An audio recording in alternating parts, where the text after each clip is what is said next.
Après près d'un mois de travail intense, la 15e Assemblée générale ordinaire du Synode des évêques sur le thème de la jeunesse s'est achevée. Lors de la messe de clôture du dimanche 28 octobre, dans un geste de bienvenue, le pape François a affirmé que l'Église souhaitait se mettre avec amour à l'écoute des jeunes, dans la certitude que leur vie était précieuse, et aussi marcher aux côtés de la jeunesse et ne pas la considérer comme un objet d'étude.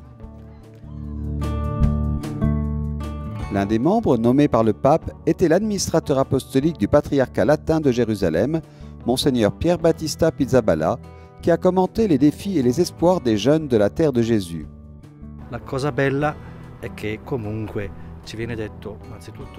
La bonne chose est que le jeune du Moyen-Orient vit une expérience semblable à celle de nombreux autres jeunes du monde. Les persécutions et les problèmes sociaux n'existent pas qu'au Moyen-Orient. Cela aide à donner la bonne proportion aux choses. Ainsi, nous ne pouvons pas perdre la confiance que nous devons avoir. Et en œuvrant pour l'unité chrétienne, nous aurons toute la force et toute l'énergie nécessaires pour bâtir notre avenir.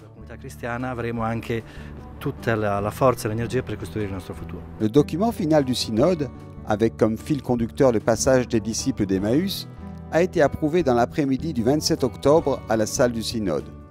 Accueilli par des applaudissements, le texte a été remis au pape qui a autorisé sa publication.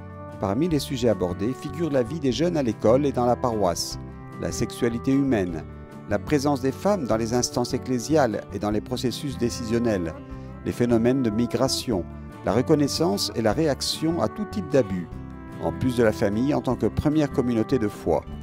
Un processus synodal qui n'a pas pris fin avec ces jours de réunion, mais qui doit se poursuivre dans les différentes églises et conférences épiscopales. Dans le cadre de chaque réalité locale singulière, nous espérons mettre en pratique le document qui contient beaucoup de choses. Naturellement, son contenu est général, car le synode s'occupe des jeunes du monde entier, pas seulement d'un lieu spécifique. Nous espérons que ce document se traduira dans notre vie réelle. Ce sera l'occasion de parler lors de différentes réunions avec des jeunes, lors de visites pastorales. Je pense que beaucoup sont curieux de savoir ce que les évêques ont fait pendant un mois. Je pense que c'est intéressant.